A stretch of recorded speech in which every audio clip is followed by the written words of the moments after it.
Hello, everyone, and welcome back to another episode of the Ampliverse Book Club. Welcome back. We just passed spooky season. It's starting to get a little chilly, so we wanted to read this very exciting book. We are reading "My Sister, the Serial Killer" by Oyinkan Braithwaite. So today I'm going to introduce our hosts for the book club using pull quotes that are from the book. So I'm very excited for this new game. Yeah. So first we have scorpion tailed, leaves a response and a sting you will remember. It's RJ. Hello. Up next, we have the wittiest and most fun murder party you've ever been invited to. It's Allie. Hi, Allie. Hello. And finally, a bombshell of a book. Sharp, explosive, hilarious. It's Catherine. Hi, Catherine. Oh, hello. Hello. Yes, the New York Times wrote all of our introductions today. So thank you to the Times for great work as always. All right. So today we are talking about our new pick for the book club. We just read My Sister, the Serial Killer. So we're just gonna start. I mean, I'm gonna read the jacket copy a little bit just to give you a brief intro on the book. Korede's sister Aiola is many things: the favorite child, the beautiful one, possibly sociopathic. And now Aiola's third boyfriend in a row is dead, stabbed through the heart with Aiola's knife. Korede's practicality is the sister's saving grace. She knows the best solutions for cleaning blood: bleach, bleach, and more bleach, and the best way to move a body: wrap it in sheets like a mummy. And she keeps Aiola from posting pictures to Instagram when she should be mourning her missing boyfriend. Not that she gets any credit. Korede has long been in love with a kind, handsome doctor at the hospital where she works. She dreams of the day when he will realize that she's exactly what he needs. But when he asks Korede for Aiola's phone number, she must reckon with what her sister has become and how far she's willing to go to protect her. The first thing I really want to talk about is how the book is formatted. So each chapter is titled, it's not numbered, but they are very short, almost like 1-2 pages. I think the most is probably like 3 or 4. They're It's like short, sweet moments that I feel like they're complete thoughts of how like Korede is thinking as she's the narrator of the book, how she's processing what's going on following Aiola's story. And I'm a grade 1 reader, so I really appreciated how easy it was to read. Like Allie and I were talking right before recording that like this felt so easy to read, so palatable. I think it was almost like if you think of it, so throughout the book, Korede speaks to, for most of the book, he's comatose. His name is Mutar.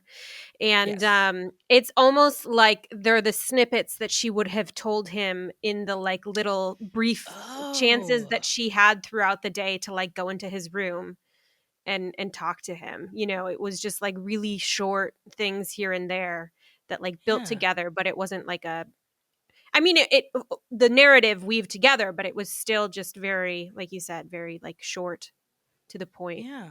I didn't think interaction. about that. That's Neither really did I. clever. Neither did I, but you're super right. I listened to it as I tend to do. Oh, And yes, yes, so yes. but I did also really enjoy the fact that the chapters were really Mhm. short. It made it super easy because I primarily listen like in the car on the way places, and obviously I'm not in the Mhm. car as much as Yeah.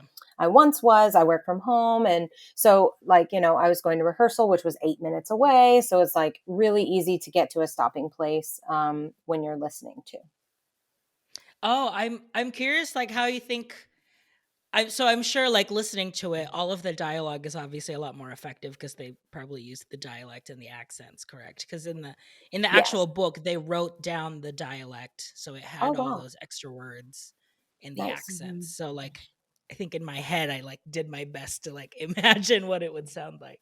Oh, yes, definitely. The person reading the book whose name escapes me did have an African accent. And so that was really Mm, helpful too, to kind of like, and she pronounced the name Corday, but yeah. yeah. So I mean, I don't know. I really liked it. It helped me get into it. I really like an accent. I like enjoy Yeah. listening to something that's different than what I listen to on the regular, you know, Every day. every day. My Just company has a branch in Ireland, so I do get to hear Irish accents from time to time. So that's oh, wow. yes. How lucky you are. Do you have any do you have accents in your daily life, Allie? I In do. your job? Yeah. I work for my university, the international office of my university, Mhm. and so it's actually rare for me to go a day without hearing an accent that's unlike my own. So I feel like now I feel like I've like taken it for granted, but Yeah. yeah. So That is really cool. no Nigerian accents, but that's okay. Yeah, We'll that's get one okay. day. Yeah. Okay, let's dive into the book. There's so many things to talk about. You could either talk about I think we'll save Aiola for last because she is the She's a lot. as even she's a lot, and even in like Corrida's story, I feel like her life obviously revolves around her. So we'll save her for the end. I'm curious to know like your thoughts about I feel like all the other stuff that's sprinkled in that she kind of leaves you just to like think about. One of the main things is obviously like crime, the like punishment for crime, the criminal justice system, obviously and like there's a lot of corruption and there's a couple of instances of where she does interact with the police, obviously because she is super guilty about this crime that she's committed. But like there was that instance where she got a seatbelt ticket and they basically her only way out was to just pay up. um and then even to the point where they searched her car when Femi went missing, and they had to charge her for bringing her car back to her work. And then even I think at the end to like when Tade ultimately gets sentenced for harming Aiola. Um, I don't know. Like I'm just curious, like your thoughts on like how you think justice was served. Obviously, there's a lack of it, but like it seems like it's out. It's not just kind of like the internal justice that the two sisters feel, but it's almost like in the system that they're in. Oh, yeah, I definitely agree. I don't know a lot about the justice system outside of our country. And so I Yeah. did think that it gave me an insight, a little bit of one anyway, because obviously it's a novel, so I can't take everything Y- for 100% truth, but I'm sure it was based in truth. Yeah. Yeah. Um, I think one of the most interesting parts to me in terms of like Korede interacting with the justice system is that she was, and I mean this is the theme of the entire book, but she never really seemed that concerned about like herself getting Yeah. caught. She was mostly concerned about like, sorry, there's a gnat. Um, Aiola Much like being Aiola is a gnat in yeah, Corride's yes, life. yes. But like, because obviously, like, if they found out about it, like, Corradi would also go to jail, and Yeah. But it was just interesting to me that kind of seemed secondhand to her. Um, and it also just, I think when you're thinking about, I feel like reading this book through the lens of like we're in a culture that's obsessed with true crime, and Hmm. so like when I was reading about her like cleaning up the blood with the bleach, I was like, well, all they have to get is the luminol in there, and and they'll be able to see that someone's been in there to clean up the bathroom floor. Yeah. And so it's interesting to get that different perspective of a country and a justice system that isn't as like as I don't know, as not detailed, but as the way the American justice system is. Yeah. Yeah. Yeah. Different. Well, even like when you were saying like, yeah, like the true crime of it all, there is still a sense of like a little bit of that. Like obviously like the Instagram and the Snapchats and Hmm. Facebook, like a lot of that like kind of keeping up what people are in their lives. Like obviously like when Femi went missing, like Corey like was obsessively like stalking that hashtag, seeing like what people were Right. saying. And it just crazy just to think like Aiola, that was not even like a problem for her. She was like, I just want to post my nice selfies on Yeah. Instagram and Snapchat. And even like there was that moment where she took her phone and was like, no, not yet. Hmm. Like do not post anything. Well, and that's what you were just saying, Allie, made me think of the little story. I feel like it was towards the end. I kind of, the things that are not necessarily in the timeline order, I kind of don't remember where they Mhm. were. But I think it was towards the Yeah. end where she was talking about when her sister was born. And her mom told her, like, it's Yes. your job to take care of her. Like, this is Yeah. your responsibility as a big sister. And it's kind of like she's taken that beyond her responsibility of taking care of herself. Like, above all else, this is my responsibility to take care of my little sister. Yeah. Okay, let's talk about that like little family dynamic cuz I mean like I am the youngest. I think Allie is the youngest. Catherine, are you the youngest or are you the I'm the oldest? Oh, oldest. you are the oldest. Okay. I So am the curious to know oldest. your thoughts. Like I know for me when I like as the youngest, like I had a really big age gap with my siblings, so like my parents kind of I don't know, I felt like a latchkey kid most of my life. But I know that like people that I know that are youngest that are closer, yeah, there were a lot of moments that like the older sibling does take over um and kind of like, take care of them, make sure they're okay. But what's it like on the other side? Well, my brother and I weren't super far apart. We're like 4.5 years Okay. apart. So I didn't really do a lot of caretaking because I wasn't that Yeah. much older, and we never Yeah, yeah. really got along. Like, we weren't ever really like the two of them are like friends, and they like hang Yeah. out together. We never really have had that. Um, but I do definitely relate to the insinuations from the mom about, oh, Right. well, just almost babying her because she is the baby. Like, Mhm. I super relate to that. I definitely felt like as the older child that a lot of things, not necessarily his well-being, but a lot of things, like when something would go wrong, even if both of us participated, it was my responsibility because I was the older child and I should have said, Yeah. no, we shouldn't be doing this, like that kind of Yes. thing. So I guess in a way that makes me wonder, and I'm just thinking of this right now, like what would have happened if they had gotten caught?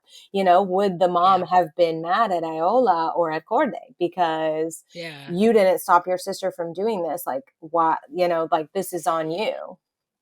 I mean, even with that, like she had that whole imagined sequence where she would tell her mom, and even she was like, "No, my mom would fully be still like blame me," which That's true. like Yeah. I it forgot was about that part. so crazy when it got to the part where like Aiola's like, standing up Tade and everything, and he started doing it. It was like, well, all she wants is like your approval or whatever, blah blah blah. So why don't you blah blah blah? And I Oh was my like, oh my gosh. god. I could not with that. And I Oof. also could not with her, with Aiola talking badly to Tade about her Yeah. when it's Yeah, like, yeah, yeah, yeah. you owe her so Literally much. your life. Yeah, Literally your fully. life. I can't. I was so Uh, annoyed. Super annoyed. I know. Yeah. But yes, the family dynamic's interesting. Sorry, I didn't mean to interrupt you. No, it's okay. I was gonna say, what did you think about Korede as a narrator?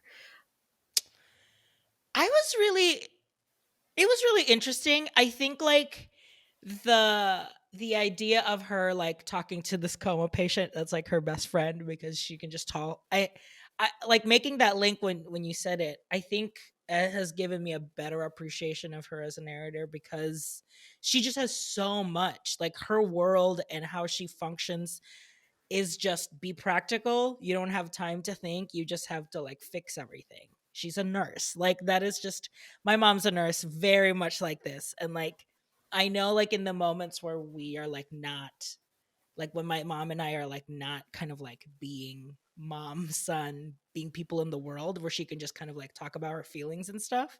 Like it's very much like there's so much there that I think there's just so much that she is able to share, and I don't know, I really fell for her. Obviously there were moments where I was like mad at her, like because it felt like she could have done more, or like she could have like I don't know, like she got in her head first, like she was always her first person to like tell her off, even though all these other people are kind of like pushing her off or whatever. She was always the first person to kind of like convince her of what she was, and which is, what you get when you have like that kind of like unreliable narrator of like, well, I'm following her thoughts and emotions. So It's so funny. That is literally the phrase I was about to use. I was like, I love an yeah. unreliable narrator. Like, that's what drew me. When I was in college and I read my first Faulkner novel, Mhm. I was like, I was just fascinated by the idea of an unreliable narrator. It was As I Lay Dying.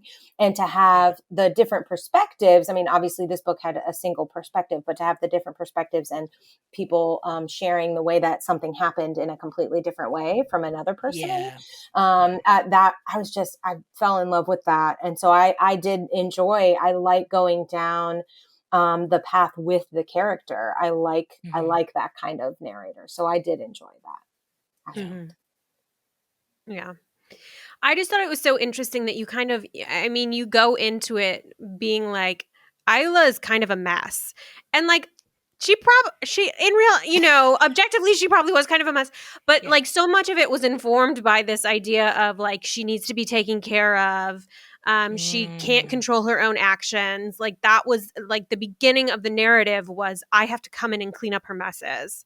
Yeah. And so I thought it was really interesting in that way. And I think that it's also interesting to look at her as the narrator being informed by kind of like the society and culture that she was raised in, which was this Yeah. idea of, like a very patriarchal kind of the household that she grew up in. And so in seeing that, always almost kind of sympathizing with the man instead of the Yeah. woman. I just thought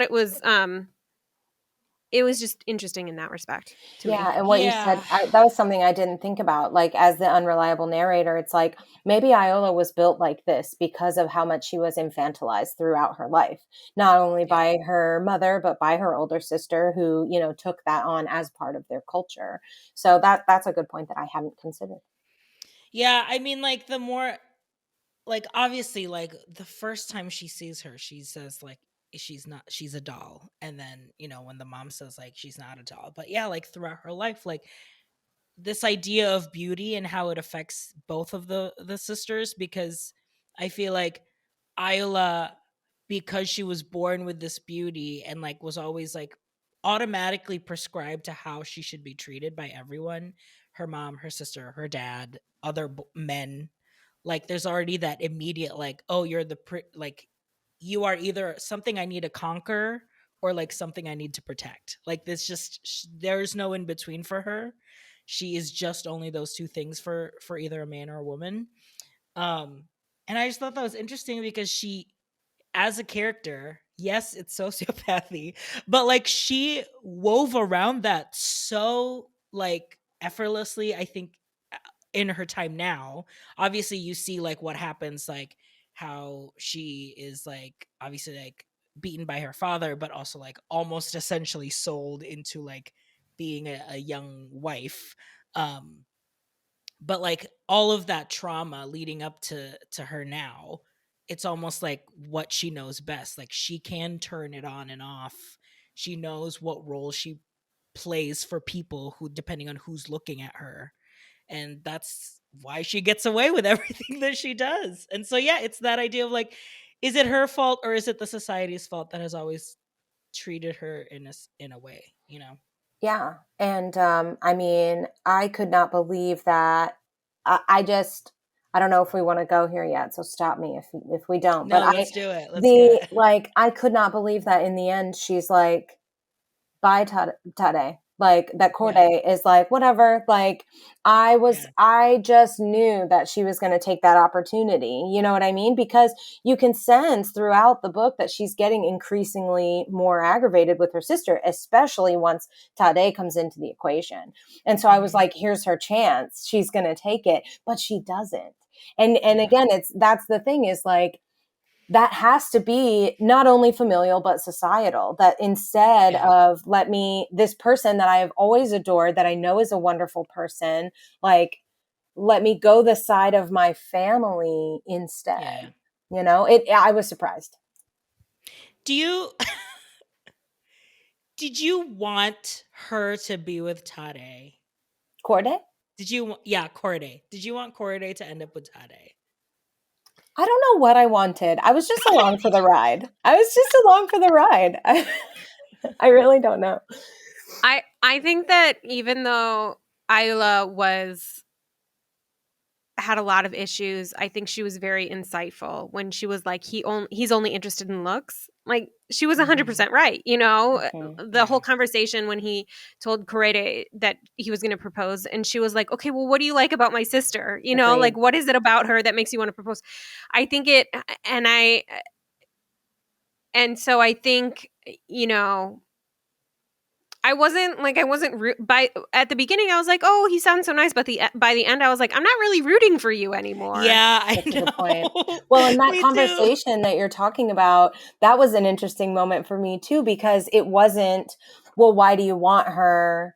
Like, it wasn't this, okay, but here are all the things about me. It was, oh, well, he doesn't know any of these wonderful things about her. Like, it really was a sisterly, like, it would have been, it's as though it would have been one thing if he had said all of the qualities about Aiola that Korede likes, that Korede sees as positive qualities in her. But instead, all he could say was that she was beautiful and perfect. And she was like, well, then you're not it. You're not the vibe. Mm-hmm. Yeah.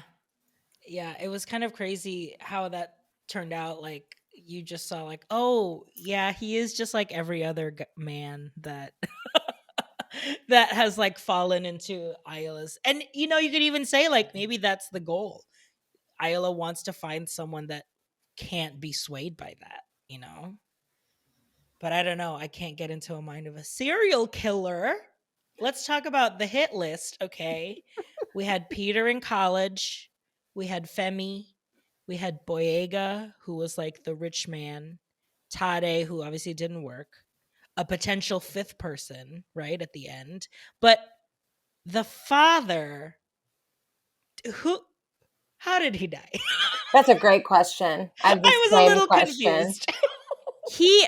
I read it as he fell and hit his head and bled out because no one helped him. Like all three of them were like, meh. Yeah. Well, I don't think their mom was there, but I don't think the mom was there, but it was definitely like, because he was like trying to punish the two daughters. He was yelling at her. Yeah. Oh, that's right. He was popping off. Yeah, and then he fell. And I guess so like that's because there was also that, obviously, like when their aunt was trying to like, you know, take Aiola to get married to this like old man, and that was like the first moment that Korede really like defended her sister with, you know, took her dad's cane and was like, I will beat you with this if you take her. And then there was that line where, you know, Aiola was like, you know, he's gonna kill us, basically, because we disobeyed his orders. And she was like, well, not if we kill him first. So that's why I was like, did they kill him? I think it just ended. Maybe it's meant to be like, maybe she pushed him or something, you know, something like that. Yeah, I think so. But yeah, I thought at first, like, when I was getting into the book, the whole serial killer thing was like, oh, I thought that was just like a fun, I don't know, like, I thought it was like, it's not really a serial killer. But it's straight up like in the first two chapters, she's like, when you've killed more than 3 people, that the third technically makes it a serial killer. She's like, by definition. By definition, you are. I am curious, like, what you guys think about this whole, obviously, like, her alibis every single time, right? Like, she uses, going back to that idea of she knows exactly what role to play when it comes to like beauty and how people desire her. Her alibi every time is that like, well, he hit me, so it was self-defense. Yeah, I'm curious what you think about just her tactics there.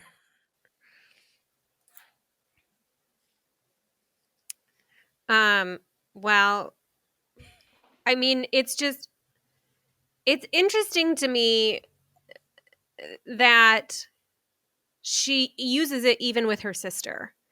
Like, you would think that if she's like telling her sister, I killed a man, can you please come help me get rid of the body, you know, she could at least reveal what actually happened. But I also think even if she did reveal what really happened, I don't know if Korede would have believed her.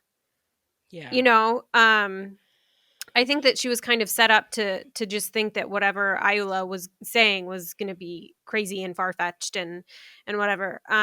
So I think it's just it's interesting to me to think about it in the terms of the power dynamic, which was like Yeah. this was how Aiola was able to like reclaim her power was through Yeah. murdering a man, you know? Right. Yeah. But that is interesting that she doesn't even give her sister the benefit of like what's actually going on. She's still even telling her sister a fabricated story or a Right. version of the story. Because even if you don't believe that, even in the Tade like situation, she tells something different to whoever's talking to her. Right. So, you know. And I do think that that is also part of the beauty. I think that that really truly is, because it's really interesting. I just started reading and then stopped reading because there was a dog situation. I was like, I don't think I can read this book. Oh no. It was Gerald's Game by Stephen King. I don't know if you guys have read that. Oh, yes. But at the beginning, the wife talks about like, if I say that he raped me, will they believe me? And it's one of those things where I think it's a similar situation. Like in this situation, let's think about Corday. Like if Corday said that somebody beat her and that's why she killed him, like, would people believe her? And I honestly don't think so. Not these people in her circle Yeah. anyway, that seem to think that she is expected to be the level-headed one because Yeah. that's what she has. She doesn't have beauty, supposedly, Yeah. but she has level-headedness, so she's expected to play that. Whereas Iola's like, oh, this is all I have. He came for my beauty. You know what I mean? I was protecting what I have. I was protecting who I am, almost. Yeah. That's true. I didn't even think about that. I just like am so fascinated by Aiola, which is just I don't know, like the moment that really made me be like, this is something that I can't even imagine a person can do. And it's when Femi's sister, who is the sister of the last person that died, she comes and she's fully like, what did you do to him? Where is he? And Aiola just in a snap just changes like basically like comforts her because she's like Mm-hmm. ultimately that's what this girl is looking for. She's not actually looking for it. She just wants to be comforted and like basically find the closure that like Femi's gone. And the like maniacal way that she's even like how Corida describes her as like she's so mad that she can't eat her ice cream right now. Yeah. I was like, oh my god. Oh, so Yeah. good. I think that was one of the parts of the book that I enjoyed was there was a really sharp wit about it and just like Yeah. little and they were just dropped in. Like one of my favorite ones that killed me was when she was like, Aiola looks like a Bratz doll and I look like a voodoo figurine. I I was dead. I was like, and it was just like here and there, just these really like just dark bits of humor that were just so funny, and I thought really added to the tone of the book. Mm-hmm. Yeah. It's like the best part, like when you're dealing with something so heavy. I mean, like it's the whole true crime thing, right? Like It that's why is. My Favorite Murder is so famous because yes, it's so gruesome, but like hearing people like kind of laugh about it is there's something about because they're not laughing at like Murder. murder. They are laughing just like the situation that it's it's almost like the ironic like Truman Show of it all of like what is going on. Yeah, that was probably one of my favorite scenes and I had to kind of like read it twice just to be like, wow, this is so insane. This woman is insane. Oh yeah. I was really blown away by the whole section. Like when the rich guy came in, I was like, I'm sorry, what? Like I I didn't even know what to do with that information. And then, of course, Yeah. he said, "Oh well, I don't know what happened. He got sick and he died, or Yeah, he got food he got poisoning. food Yeah, isn't that poisoning and he crazy? died. Isn't that weird?" And it's like, what? And then, of course, the same thing. Like Corday was stalking Femi's poems and everything. Mhm. She's stalking the rich guy's wife on their Yeah. Facebook, and she's like, "I wonder if she knows." You know. Yeah. Anyway, I was blown away by that entire situation because I was like, I just felt like it was Aiola show. You know what I mean? Yeah. It's the Aiola show. Yeah. Yeah, even like at that point when obviously like there was a new guy that was in, like obviously she was cheating on Tade, and there Right. was that whole obviously like there was that whole thing, like even Tade was like blaming Corey of like, well, you don't give her enough attention and blah blah blah blah blah. And even like when Can't- that other guy died, when Boyega died, uh was so nonchalant from everyone. Like Aiola was just like, hey, and I didn't need you. Like that was how good it was. Like she didn't need Corday to clean that up. And so even Corday was just like, great. Like but like the way that like Tade like easily jumped back into it too, of like, well, Aiola's like, back now. She's feeling like she wants to do this again now. It's just like, oh my God, she fully it's is the like the like star of her own show. right. It's the power of beauty. You know what I mean? Yeah. Um, literally getting away with murder. Mm-hmm. Yeah, totally. I think an alternate title for the book could have just been Pretty Privilege. Mm-hmm. Yeah.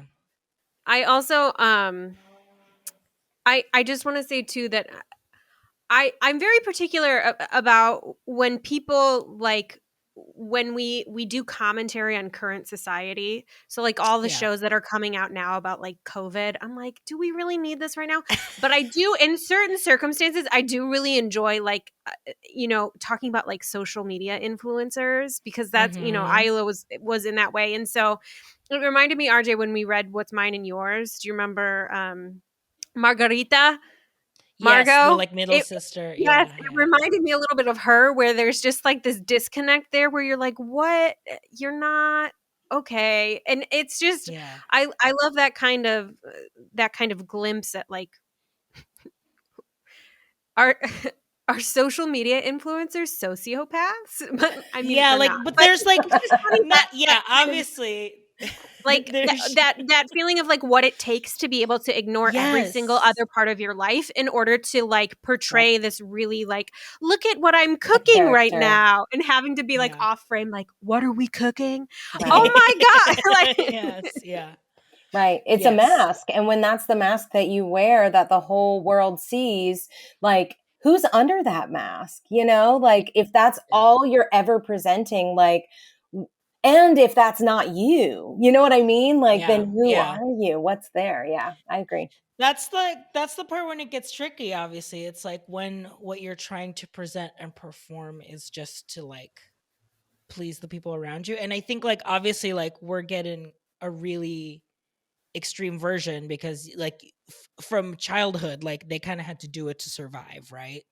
But like seeing how that manifests when they grow up, it's like it's really interesting to see, yeah, how they creep into like different facets of ourselves, whether it's like in our jobs, like how we perceive ourselves in social media, or like in our relationships. So yeah, man, I think it's just be yourself, my God. For real.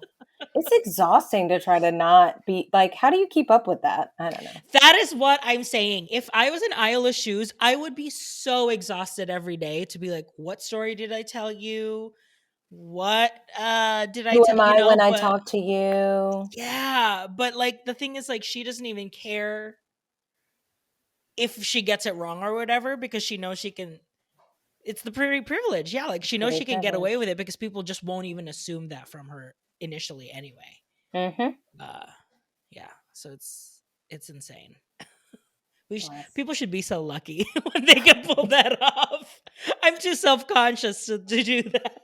Oh, same. No, I'm again, like you said, it's exhausting. I'm like, I can't imagine. No, thank you. Yeah.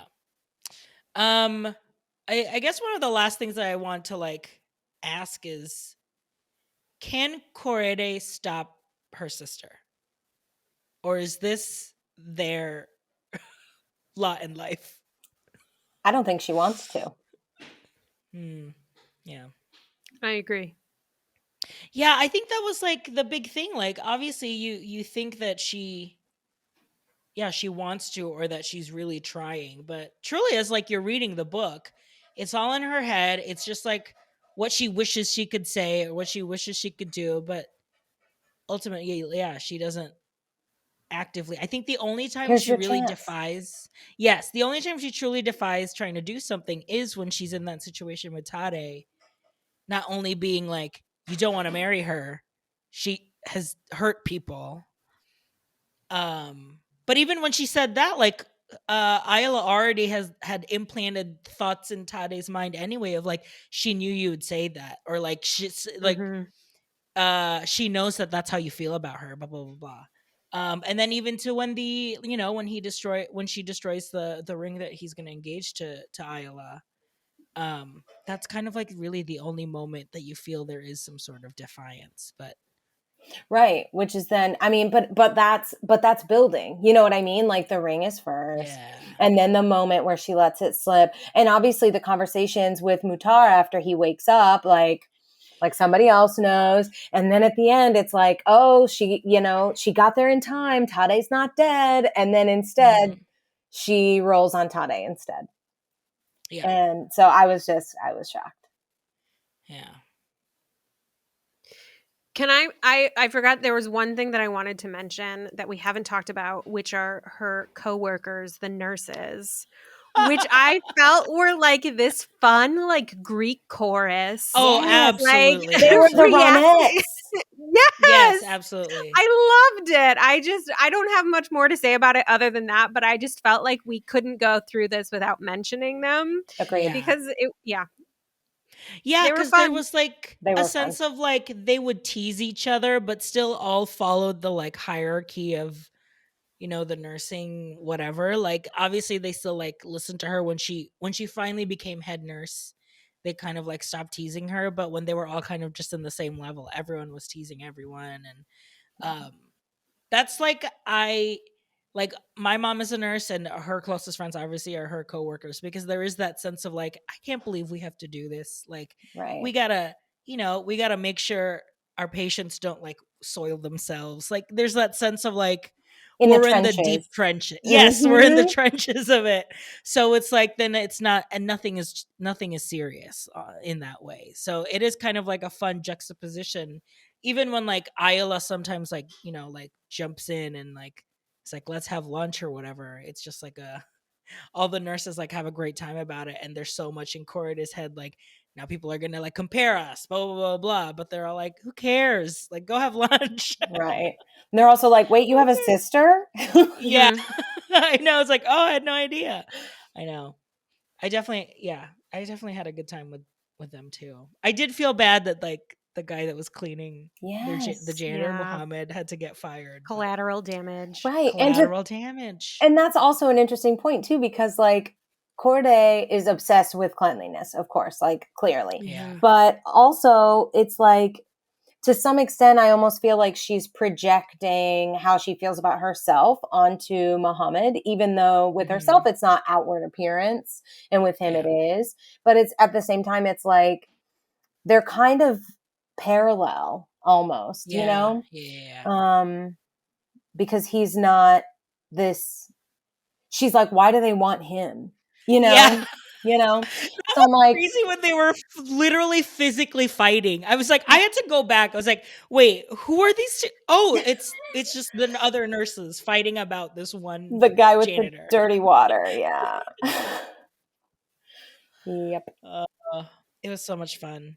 Yeah, I think like, I guess my biggest takeaway really is that like, it is such a weird, crazy like combination of that, like, yeah, it is dealing with all these like really heavy stuff and like heavy themes, but the wit and the sharpness of the jokes and the like realism of the comedy, like it's so grounded that you're just like, oh man, like these are real people. I am reading real people's like stories right now, even though it's Mhm. crazy. Yeah. Yeah. Especially those references to social media, because I feel like for me, I very rarely read things that are like here and now and like real Hmm. life. Like I read a lot of not that stuff, Yeah. as you know. And so I was like, wait, you guys aren't on a spaceship? Like, Yeah. like, wait, you guys are on the planet Earth? Like, Earth? Oh, like, interesting. yeah, so anyway. Well, I'm so happy that we got to read this. This book has been like in my bookshelf for literally like a year before we decided to read it. So I'm happy that I finally did it. But highly recommend it to everyone. If you did not get to read this book, you can still order it.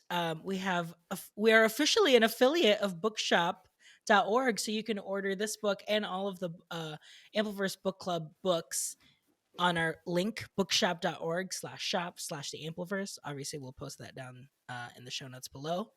As far as our next book, okay, I've thought long and hard about this, and Allie and I made a joke of like, what if we do read something that's like older? And I was like, great, I can finally read some of the books that I have wanted to read. And the holiday season is just around the corner. So I thought, what better time than to read Agatha Christie's Hercule Poirot's Christmas. So I've never read a Poirot mystery novel before. Me either. Great, perfect. I'm so excited. There is one called Christmas that is set in the holidays. He's like a guest at like this like Christmas like event or whatever, and then obviously someone dies, so he has to figure out who is the real killer. All at the same time, he's one of the suspects too. So never read a Poirot. I'm very excited. I love Knives Out, so I think I'll have a really good time. Yes. reading an actual mystery novel. So next month we will be reading Hercule Poirot's Christmas by Agatha Christie. So you can grab a copy of that and all of our books, like I've said, in our Ampliverse bookshop, because if you purchase there, not only does it help the Ampliverse, but it also supports a local bookstore in your area. So that's at bookshop.org/shop/the Ampliverse. Thank you so much for watching and listening along to the Ampliverse Book Club. You can find and follow us on social media at the Ampliverse on Twitter and Instagram. And feel free to keep the conversation going across the Ampliverse by joining our Discord server as well. That's linked on this episode. Finally, if you love the show and the others that we do here, and if you feel obliged to tip $1 or $2, you can do that on our Ko-fi, linked also in this episode, which helps keeps the light on in our universe. Thank you, Allie. Thank you, Catherine, for joining me in book club this month. We'll see you next month. Everyone, we'll see you. Don't forget to read on and buy our books in the bookshop. Thank you. Bye. Buy our books, please. Bye. Discovering voices, building worlds. The Ampliverse.